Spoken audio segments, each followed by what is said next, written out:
What's going on, you guys, and welcome back to another video. I want to talk about the mind games narcissists play before they discard you. Since I went no contact with the narcissist at my job, she's now using 3 different people as a source of supply. But we're so blinded by their false persona that we never think the day will come when they drop us like a bad habit. Today at work, I noticed the narcissist was getting ready to discard her new supply, or her old supply for the new supply. And what I paid close attention to is how she had already set up her workstation for her before she made it into work this morning. Also, I noticed how close she had gotten to her new supply.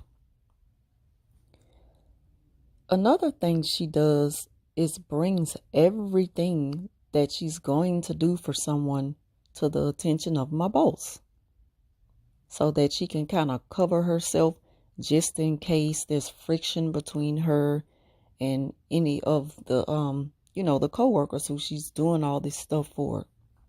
So at this point, she's kind of juggling around all of the potential supply.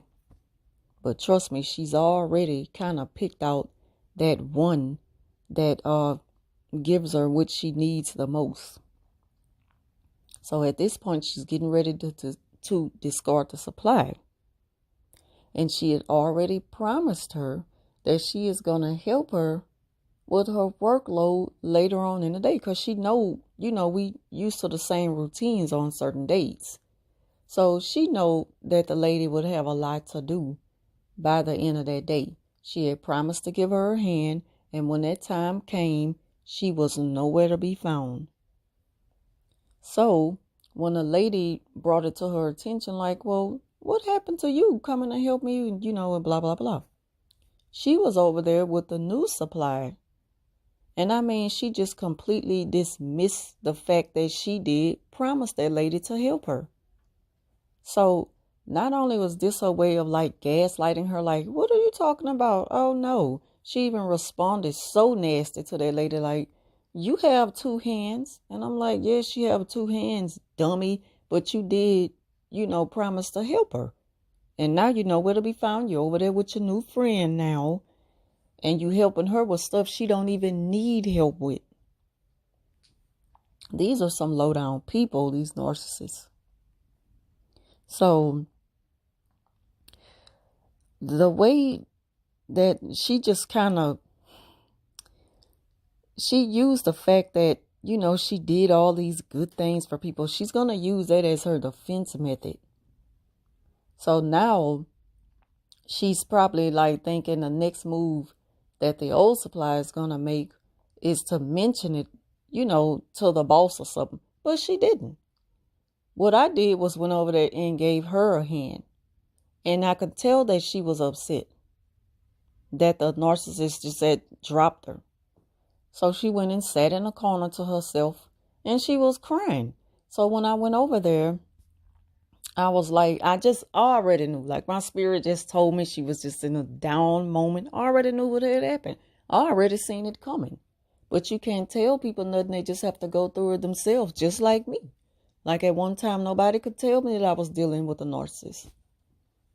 So I went over there, and she was like telling me that she just got funny ways. I don't know why she just can't be trusted, and she's so two-faced, and she talks about her new supply like a dog to me, and just stuff like that. And I'm like, well, that's not a surprise to me. I'm used to her being like that and stuff. That's why, once I learned about narcissists and the way they operate, I noticed that all of this stuff is true. Like, it just described her to a T.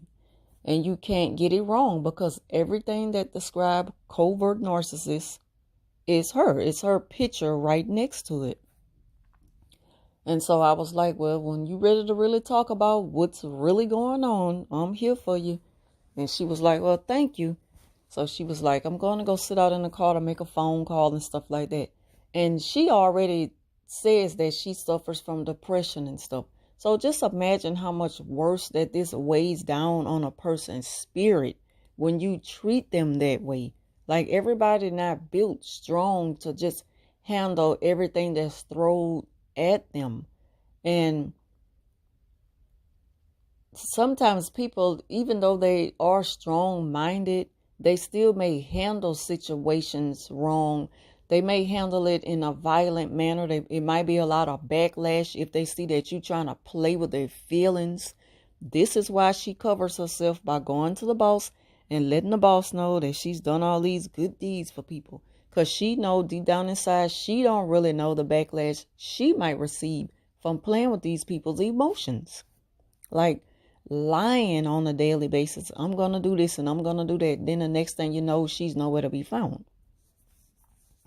So the narcissists, they put on like brilliant performances at playing mind games, and she moves quick. And she always have like a stone face, like she's done nothing wrong. And the look in her eyes are dead. The look she have in her eyes is like she's just dead set on covering her tracks. And she don't hear nothing else that's going on around her. But she expect for you to hear her out. And if she picks up on your suspicion of her, she'll quickly throw you off by talking about some other random topics like the weather, the sports.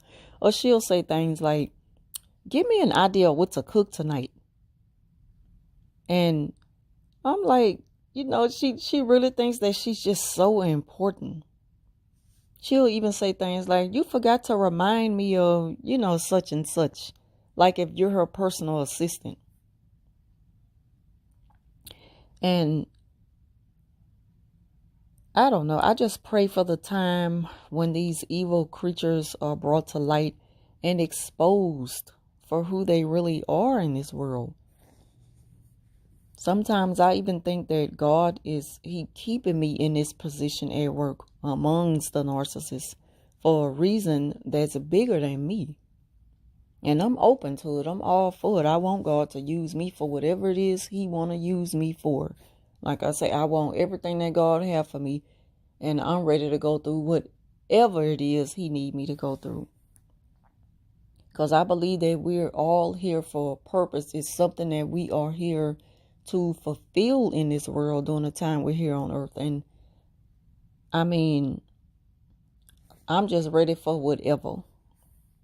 And I pray for the strength, and I pray that God keep me sane through whatever it is I have to go through, and peace of mind. Every time I look at my phone in the morning, it's 3:33. Every time when I get up at 3:33, I have to use the bathroom. It's the same time. It's not 3:32 or 3:34. It's 3:33. I'm noticing that later on in the afternoon, it's 3:33. But I'll get more into that like next week. I'll have some videos coming up next week on that. As for now, I'm just planning on enjoying my 2-day weekend and just getting some much needed R&R. I'm going to the movies to see Us on tomorrow. And yeah, I'll also be back next week with videos on dreams, because I haven't done that in a long time. I had a dream yesterday when I came home from work and I took a nap. And when I woke up, it was 3:33. Same thing today. But I woke up earlier today because I had to leave out to go do something. But when I looked at my phone, it just so happened to be 3:33. And I had the craziest dream yesterday that somebody left a front door on my front porch. And I'm like, who would leave a door on my front porch? I don't know, but I'll be doing some reading on that over the weekend. And I'll do a video on the dream that I had next week. And also another dream. Because one thing about me, I never forget my dreams. And my dreams are always like crystal clear. Like I may not really understand what's going on in a dream, but they're always so clear, like it looks real, like it's really happening to me. Also, I just don't forget my dreams. I never forget my dreams. The last thing I want to talk about real quick is that the substitute lady at work, she's real nice lady. And she's been with us about what, 3 weeks? And she's always making her way over to me at work. And I have this thing about me where when people offer to help me, I always turn them away. That's something that I really need to work on with myself, is stop turning people away, because not everybody have bad intentions. I mean, I don't trust easily. Like, I don't really trust at all. I don't put nothing past anybody. But at the same time, when people are coming to help me, I probably need to go ahead on and accept the help, because I don't know what's really going to come out of it. At the same time, I don't want to like stop anyone's blessings by turning them away all the time. And then she's so sweet. She's always coming over to help me. She's like, she's old enough to be my mother. And I'm always like, no, I got it. I mean, I'm not mean to people when I'm turning them away. I just let them know in a nice way. And they didn't even gotten used to it. Like, I'm coming to see if you need help. I know you're going to say no. And I'm like, Lord, help me with this, because I really don't want to be like that. Like, and like I said, I don't want to block people's blessings. And so it just came to me today to tell her that she's an angel. That just dawned on me today. Like, this lady is an angel. She's always coming to assist me with something all the time. No matter how many times I've turned her away, she's always coming back to me. And, I'm always turning her away. But like I say, that's something that I want God to work with me with. Because that's just a bad habit of mine. But anyway, I hope you all enjoyed this video. If you have, please give it a thumbs up and leave a comment down below. And as always, thank you all for watching. I'll be back on Monday. Well, I'll be back Monday with the Teen Mom review. But I still might start on my dreams video next week, and other things that I want to start talking about. So yeah. Anyway, you all enjoy your weekend, and thank you for watching. I'll talk to you next week.